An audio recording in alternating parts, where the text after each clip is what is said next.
हर्ष है, आप देख रहे हैं भोर वैभव। मुंबई में बीएमसी चुनाव की तारीखों का ऐलान हो गया है। इसी विषय पर बात करने के लिए हमारे साथ मुंबई से बीजेपी के सीनियर लीडर आशीष मिश्रा जी हैं। हम उनसे बात करेंगे आखिर क्या है इनकी रणनीति। नमस्ते सर, तारीखों का ऐलान हो गया है। किस तरीके से आप लोग की तैयारी होगी मुंबई में बीजेपी की महापौर बैठाने का? नमस्कार भोर वैभव की पूरी टीम को हमारी तरफ से। देखिए, जो आपका क्वेश्चन है बीजेपी का महापौर बनाने की, तो भारतीय जनता पार्टी एक संगठनात्मक बेस्ड पार्टी है। हमारी पार्टी में आप देखेंगे तो हमेशा जो भी चुनाव चलता है, चुनाव हमारे लिए कोई नया नहीं है। हम लोग संगठन का भी चुनाव लड़ते हैं और पार्टी हर एक व्यक्ति को मौका देती है कि वो अपने आप को प्रूफ करे, समाज के साथ जुड़ा रहे, और उसके बाद फिर हम चुनाव पे आते हैं।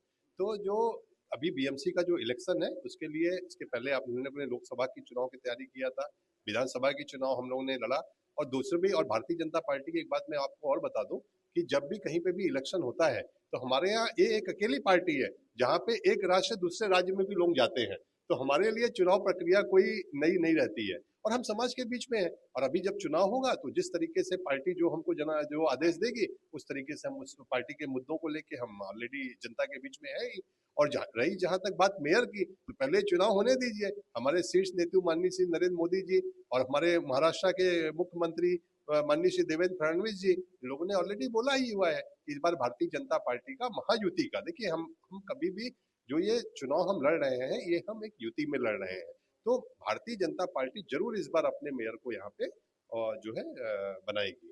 सर, इसके पहले जो चुनाव हुआ था बीएमसी का, वो अरसों पहले 2017 में हुआ था। इसके पहले आप और शिवसेना का अलायंस बहुत पॉपुलर था। आज आपके साथ हालांकि शिवसेना तो है, बट असली वाली है नकली वाली है वो हालांकि चुनाव के बाद पता चलेगा। तो अभी ये नया जो आपके साथ नई टीम आपकी आई है, अजित पवार भी आपके साथ हैं, तो किस किस तरीके से शीट शेयरिंग का जो मामला, क्या तकलीफें आ सकती हैं और आप उसको किस तरीके से टैकल करेंगे? देखिए, ये क्वेश्चन में आपने खुद ही जवाब दे दिया। तो हमारे साथ शिवसेना है। अब वो असली नकली, तो जो शिवसेना भाला साहब ठाकरे की जो विचारधारा की शिवसेना थी, हिंदुत्व की शिवसेना थी, वो आज हमारे साथ है। तो शिवसेना मतलब कोई ठाकरे परिवार नहीं था। शिवसेना मतलब एक आइडियोलॉजी थी जिसके साथ हमने बहुत, हमारा वर्षों, कई दशकों तक हमारा जो है, हम लोग एक साथ लड़के चुनाव लड़े और वो आइडियोलॉजी को लेके हम लोग आगे बढ़े। तो हमारे साथ आज भी जो है, जो ओरिजिनल शिवसेना थी वही शिवसेना है। एक नाथ शिंदे साहब जो है वो एक्चुअल शिवसेना के जो है लीडर है।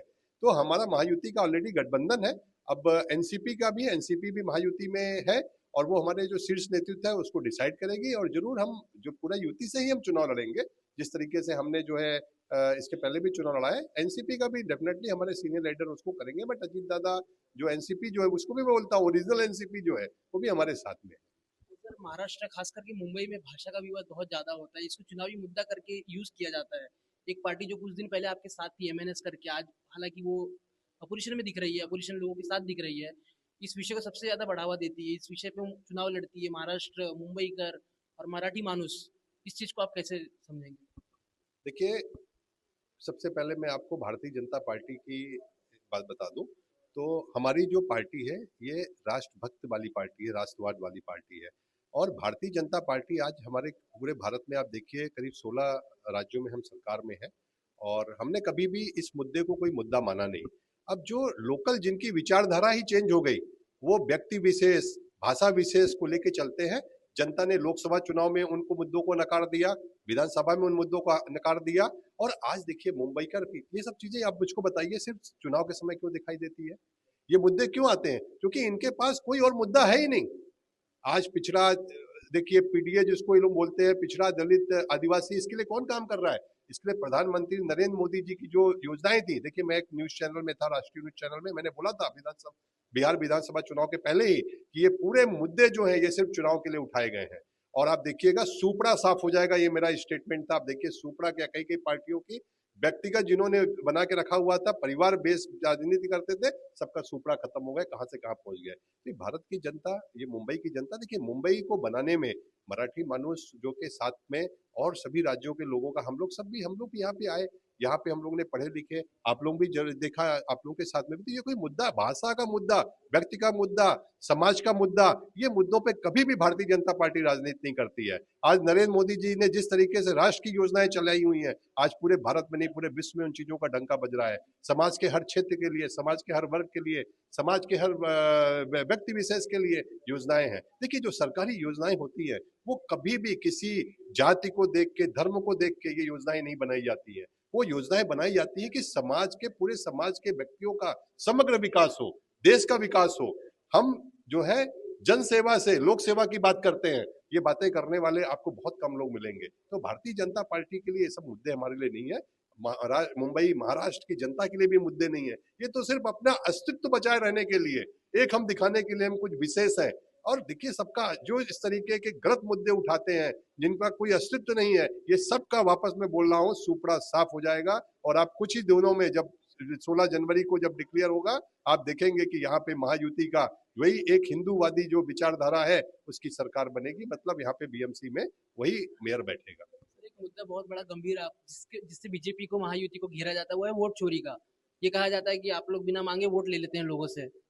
इसको आप किस तरीके से इसकी क्लैरिटी करेंगे? देखिए, ये जो मुद्दे हैं ये अपरिपक्व मानसिकता के को दर्शाते हैं। वोट चोरी का मुद्दा, देखिए, जो भी सरकारी जो एजेंसीज होती हैं, ये सरकारी एजेंसीज का कोई सरकार का इनके ऊपर कंट्रोल नहीं होता। ये सब स्वायत्त, सब स्वतंत्र संस्थाएं हैं। चुनाव आयोग एक स्वतंत्र संस्था है। चुनाव आयोग हर जगह चुनाव, अच्छा, जहां पे आपकी सरकार बन गई वहां पे वोट चोरी नहीं हुई, और जहां पे आपकी सरकार नहीं बनी वहां पे वोट चोरी हो गई। ये अनर्गल प्रचार करना, ये जो है, ये विपक्ष, देखिए, विपक्ष मजबूत होता है, विपक्ष अच्छा होता है तो देश के साथ में कंधे से कंधा, भारतीय जनता पार्टी जब सरकार में नहीं थी तो भारतीय जनता पार्टी की आइडियोलॉजी ने कभी भी देश के मुद्दे पर राजनीति नहीं किया। ये मुद्दे कहाँ के लिए होते हैं? ये मुद्दे उठते हैं पाकिस्तान के चैनल में, ये मुद्दे उठते हैं देश विरोधी जो ताकतें हैं वो लोग अपने मैनिफेस्टो में मुद्दे उठाते हैं। आप खुद देखते होंगे, आप लोग पत्रकार हैं, आप लोग टीवी में देखते होंगे। तो ये सब जो है विचारहीन जो है मुद्दे हैं, और ये इससे देश को, ताकतों को कमजोर करने का, इनकी देश की शक्ति को कमजोर करने के ये मुद्दे हैं। ये मुद्दे बिल्कुल ही गलत है। इससे देश विरोधी, मैं तो ये बोलूंगा, ताकतों को मजबूती मिलती है। धन्यवाद आशीष जी, आपने हमका टाइम दिया। ये थे आशीष मिश्रा, मुंबई बीजेपी के सीनियर लीडर। हमने इनसे बात की और जाना आखिर कैसे क्या होगा मुंबई के बीएमसी चुनाव में बीजेपी का। धन्यवाद।